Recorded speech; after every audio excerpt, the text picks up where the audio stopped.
Hello everyone, स्वागत है आप सभी का अपने प्यारे से चैनल ऑनलाइन क्लासेस पर। दोस्तों, आज की इस वीडियो में हम लोग विस्थापन अभिक्रिया, द्विविस्थापन अभिक्रिया के बारे में देखेंगे, जो कि हर बार क्लास 10th के एग्ज़ाम में 4 से 5 नंबर में ज़रूर से ज़रूर आता है। तो चलिए देखते हैं। देखिए, विस्थापन अभिक्रिया, इसे हम लोग इंग्लिश में डिस्प्लेसमेंट रिएक्शन कहते हैं। क्या होता है? जैसे आप लोग गांव घर में देखे होंगे कि जो अमीर व्यक्ति होता है या फिर पावरफुल व्यक्ति होता है, वो हमेशा कमज़ोर व्यक्तियों को दबाता है। उसका कभी खेत छीन लेगा, कभी उसको मार देगा, या हर एक तरह से मतलब कहीं तो उसे दबाते ही रहते हैं।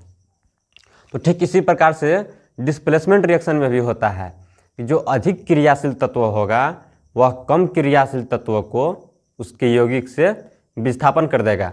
जैसे कि हम लोग इसी बात को लिख लिए हैं यहाँ पर, वह अभिक्रिया जिसमें एक अधिक क्रियाशील तत्व, या फिर कह सकते हैं कि गांव के हिसाब से जो पावरफुल आदमी है वह कम क्रियाशील तत्व या फिर कमज़ोर व्यक्ति को क्रियाशील तत्व को उसके यौगिक से बाहर कर देते हैं। ठीक इसी प्रकार से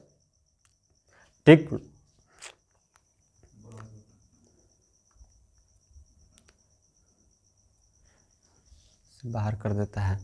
ठीक इसी प्रकार से भी डिस्प्लेसमेंट रिएक्शन में भी होता है। इसी बात को ठीक इसी प्रकार से भी विस्थापन अभिक्रिया में होता है। देखिए, हम लोग इसका उदाहरण देखते हैं। उदाहरण के माध्यम से समझेंगे तो और भी आसानी होगी। जैसे देखिए, उदाहरण को हम लोग को देखने से पहले हम लोग को तत्वों की सक्रियता श्रेणी को देखना होगा। मतलब कि जैसे देखिए, यहाँ पर सक्रियता श्रेणी में जो ऊपर में है K है NaCAMG, और जो इधर नीचे है AU AG SG CU, तो जो यह ऊपर में है यह ज़्यादा पावरफुल लोग है, या फिर कह सकते हैं कि ज़्यादा क्रियाशील है, ज़्यादा क्रियाशील। और इधर जो नीचे है या फिर कम क्रियाशील है, या फिर कह सकते हैं कमज़ोर लोग ये सब हैं, कम क्रियाशील। तो जो यह अधिक क्रियाशील है या कम क्रियाशील को उसके यौगिक से विस्थापित कर देगा। अब देखिए, हम लोग इसका उदाहरण एक ले लेते हैं। जैसे कि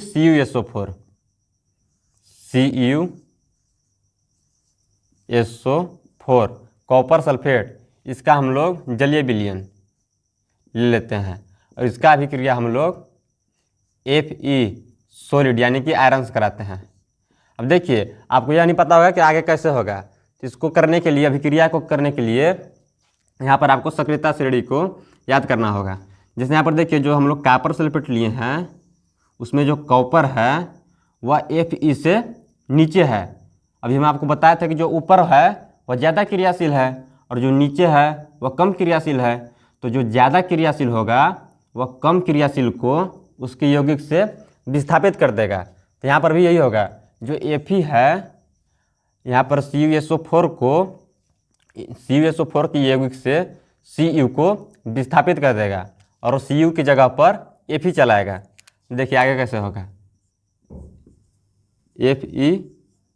FeSO4 और Cu को विस्थापित कर देगा कॉपर को, क्योंकि कॉपर से आयरन ज़्यादा क्रियाशील तत्व है।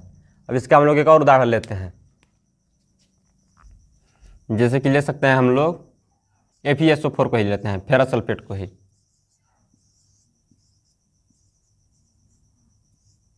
यदि इसका भी क्रिया हम लोग फेरस से या आयरन से ज़्यादा भी क्रियाशील तत्व से कराएंगे, जैसे कि मान लीजिए जिंक से करवा लेते हैं Zn।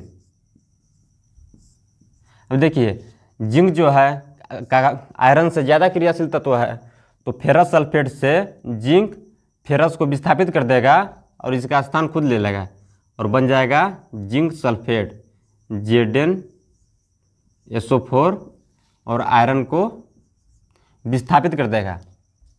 अब यहाँ पर आप दोनों अभिक्रिया में ध्यान दिए होंगे तो यहाँ पर केवल एक ही तत्व विस्थापित कर रहा है, Fe विस्थापित कर रहा है और यहाँ पर Zn विस्थापित कर रहा है। तो जो जब जब कभी अभिक्रिया में एक एकल तत्व विस्थापित करेगा तो वहाँ पर एकल विस्थापन अभिक्रिया होगा, एकल विस्थापन अभिक्रिया।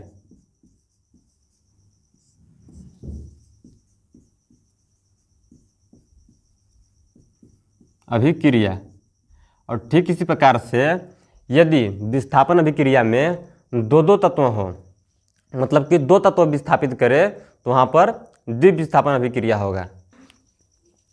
देखिए अब हम लोग एकल विस्थापन अभिक्रिया के बारे में देखते हैं।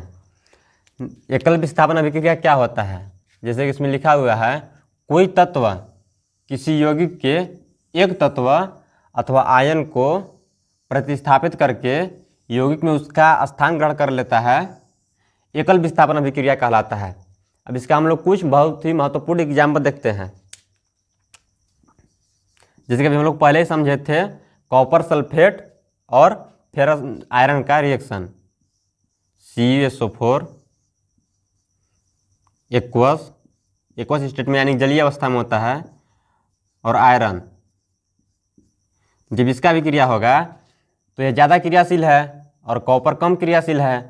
तो आयरन जो है कॉपर सल्फेट के यौगिक से कॉपर को विस्थापित करके और कॉपर की जगह पर खुद आ जाएगा। तो यहाँ पर आप देखेंगे कि यहाँ पर केवल एक ही तत्व का विस्थापन हुआ है, इसलिए एकल विस्थापन अभिक्रिया होगा। तो यह हो जाएगा FeSO4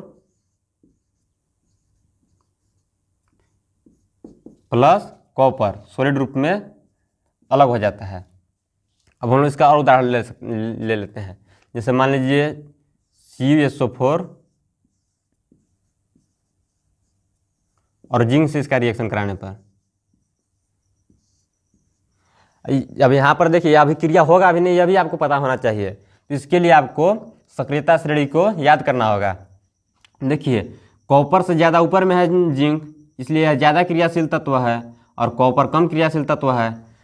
तो जो जिंक है कॉपर सल्फेट के विलयन से Cu को विस्थापित कर लेगा और Cu की जगह पर स्वयं चलाएगा। क्या हो जाएगा जिंक सल्फेट ZnSO4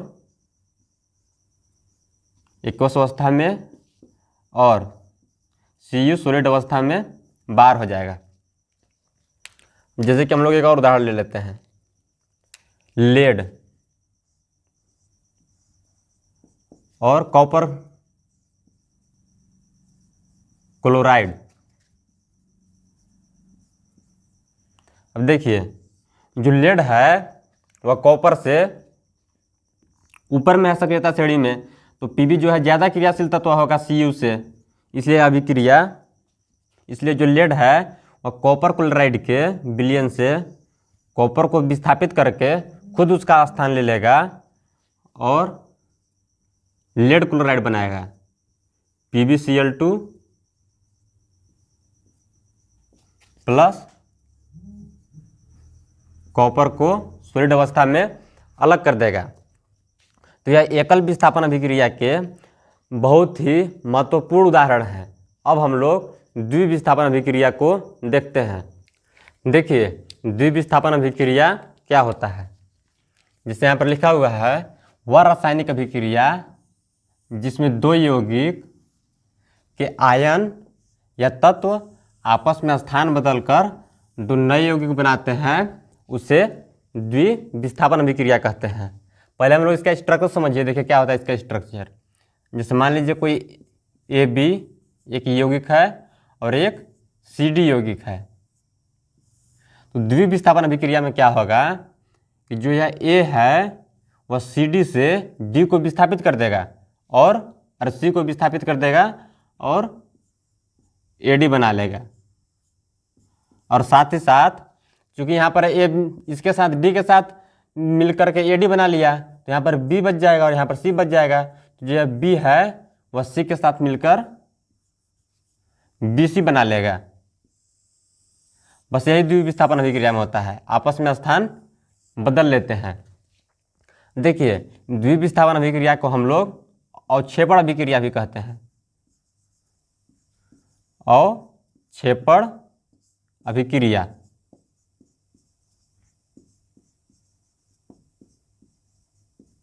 अवक्षेपण अभिक्रिया हम लोग इसलिए कहते हैं, जब द्विविस्थापन अभिक्रिया होता है तो जो यहाँ पर उत्पाद के रूप में 2 यौगिक बन रहे हैं, उसमें अधिकतर टाइम जो एक यौगिक होगा वह सफेद अवक्षेप के रूप में यौगिक में नीचे बैठ जाएगा। इसलिए इसे जो नीचे बैठेगा उसे ही हम लोग अवक्षेपण कहते हैं, और इसलिए हम लोग इसे अवक्षेपण अभिक्रिया कहते हैं। देखिए इसका उदाहरण हम लोग देखते हैं। जैसे कि इसका हम लोग उदाहरण ले सकते हैं, बेरियम क्लोराइड BaCl2 के साथ जब हम लोग सोडियम सल्फेट Na2SO4 का अभिक्रिया कराते हैं तो देखिए यहाँ पर Na जो है बेरियम क्लोराइड से बेरियम को विस्थापित करके क्लोरीन के साथ मिलकर सोडियम क्लोराइड बना लेता है NaCl, और जो यह सल्फेट है यहाँ पर सल्फेट बच जाएगा और यहाँ पर बेरियम बच जाएगा। जो है बेरियम है सल्फेट के साथ मिलकर बेरियम सल्फेट बना लेता है। देखिए यहाँ पर NaCl जो है यहाँ पर बेरियम सल्फेट बनता है। जो बेरियम सल्फेट है ये अवक्षेप के रूप में प्राप्त होता है हमें, अवक्षेप। यह कैसा होता है? सफेद। देखिए अब हम लोग इसका एक और उदाहरण लेते हैं। जब हम लोग सिल्वर नाइट्रेट का AgNO3 का सोडियम क्लोराइड NaCl के साथ रिएक्शन कराते हैं, देखिए जो है Ag है सिल्वर है और यहाँ पर NaCl है। देखिए यहाँ पर सिल्वर कितना नीचे है और यहाँ पर Na कितना ऊपर में है, मतलब जो Na है वह ज़्यादा क्रियाशील है और जो है सिल्वर है वह कम क्रियाशील है। इसलिए जो सोडियम क्लोराइड है उसमें जो सोडियम है वो सिल्वर नाइट्रेट से सिल्वर को विस्थापित कर देगा और नाइट्रेट के साथ मिलकर सोडियम नाइट्रेट बना लेता है NaNO3, और सिल्वर क्लोराइड के साथ मिलकर सिल्वर क्लोराइड बना लेता है। तो ये द्विविस्थापन अभिक्रिया के बहुत ही महत्वपूर्ण उदाहरण हैं। तो आई होप कि वीडियो आपको अच्छी लगी होगी। यदि यह वीडियो आपको अच्छी लगी है तो चैनल को सब्सक्राइब व वीडियो को लाइक ज़रूर करें।